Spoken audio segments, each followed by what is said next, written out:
investing in the LIC Index Plus plan help you generate alpha? Should you look to invest in this plan for better returns? In investing, the index refers to a passive investing strategy that aims to mimic broad market returns rather than picking individual stocks. So in this video, let us review the investment strategy and potential return of this policy by analyzing the IRR of this policy. Let's do an in-depth analysis in this video. Hi, welcome to holisticinvestment.in. We help individual investors like you to make the right financial and investment decision to reach your financial goals in a more faster and smarter way. Now, before analyzing this policy, let us first understand what is this policy is about. So this is a non-participating unit-linked regular premium individual life insurance plan. Some of the key features of the policy are you get life insurance cover throughout the policy term, you also get your mortality charges refunded at maturity,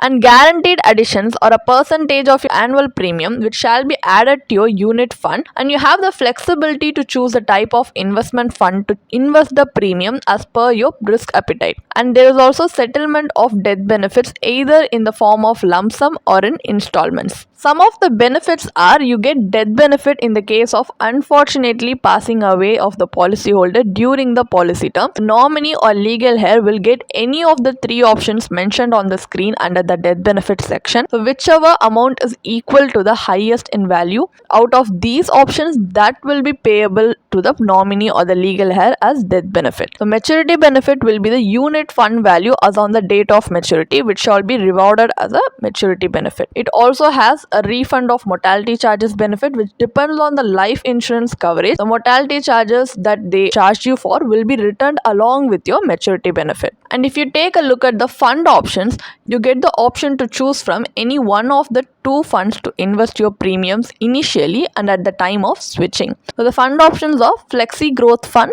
Flexi Smart Growth Fund, and Discontinued Policy Fund. So you can see the fund options categorized based on how much percentage of allocation they have to asset classes and also according to the risk profile they have. So in general, as you look at the tabular column, you can see that other ULIPs in the market offer at least 6 to 10 fund options, but here only two fund options are available, and both the funds have similar assets under management and similar risk profile. So overall, it doesn't offer much flexibility or choice for an investor. There are also various charges under this policy. Charges like premium allocation charge, mortality charge, accident benefit charge, fund management charge, policy administration charge, switching charge, partial withdrawal charge, discontinuance charge, and miscellaneous charges. Generally, under any investment, there won't be any charges for discontinuing the investment or withdrawing your money. However, under ULIP policy like this, there are charges for discontinuance and partial withdrawal, and even for switching and premium allocation they charge you. So these charges will restrict your investment, that is your gross premium is not invested as such.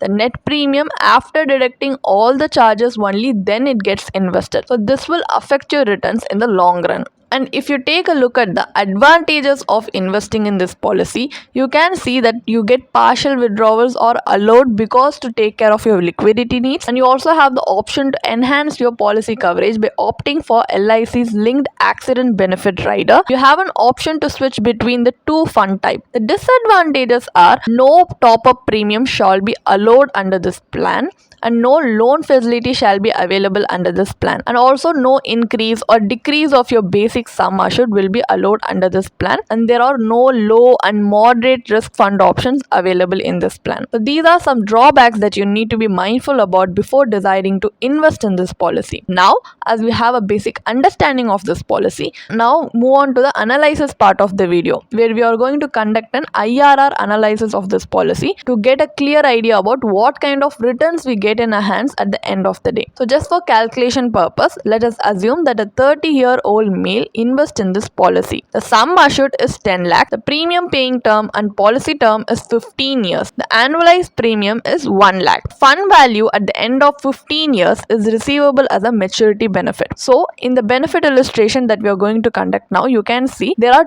two assumed future rate of return like 4% per annum and 8% per annum. These returns are in no way guaranteed and they are not depicting any upper or lower limits of what you might get back as the value of your policy.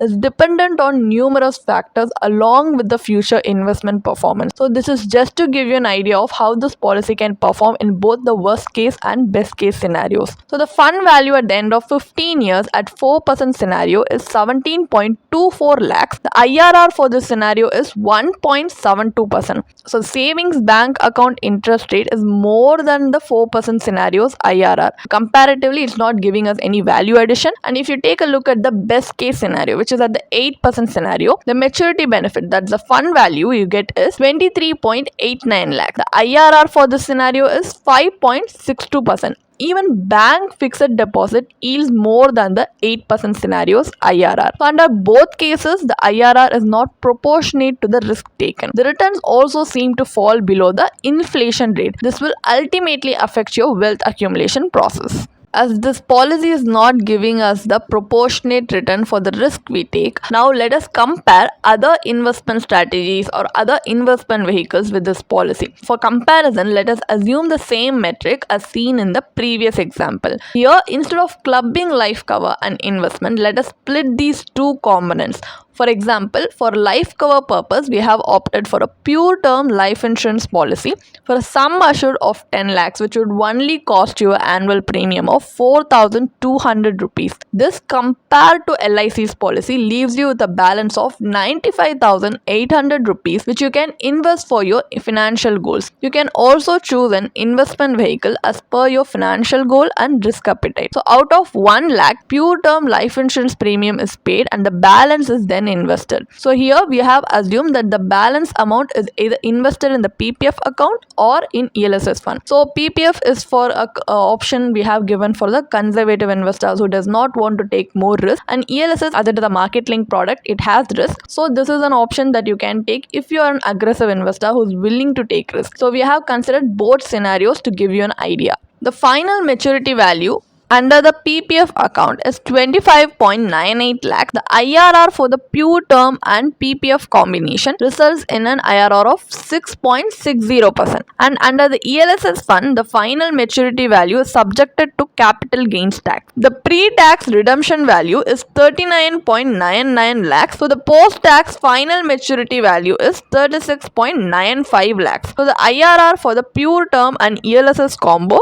is 10.63%. which is calculated on the post-tax return. And under both scenarios, you can see the yield is higher than inflation. So this results in a faster accumulation of wealth. So comparatively, LIC policy, the potential return is low and this affects your investment journey. And if you have any doubts on how the ELSS tax calculation is done, you can refer to the tabular column we have made on that section that you can see presented on the screen. So what is the final verdict? Should we invest in the LIC Index Plus plan or not? This is the market link product offering life cover benefits. You pay the premium during the policy term and the fund value is receivable at maturity. The choice of fund options is limited, so you have only high risk fund options. The risk is high, but the returns are not proportionate to the risk. The potential return from this policy is low due to various charges and the high agent commission. And investing in this policy will derail your financial plan. Also, the sum assured is inadequate. You can channelize your savings into a better yielding product to achieve your goals, and also make sure you have adequate life cover. For life protection, a pure term life insurance policy is the perfect choice. Make sure there is logical reasoning behind your investment choice before committing to it.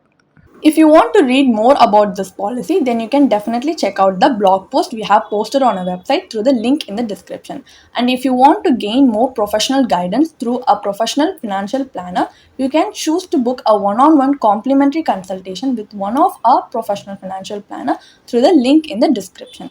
Also, if you want to gain more investment and financial insights through the leading experts in the finance industry, We also conduct regularly free live webinars through which you can register and gain these insights. The link is in the description. Also, if you like this video, definitely hit like and subscribe to YouTube channel so we can come up with more such financially beneficial content for you. Thank you for watching.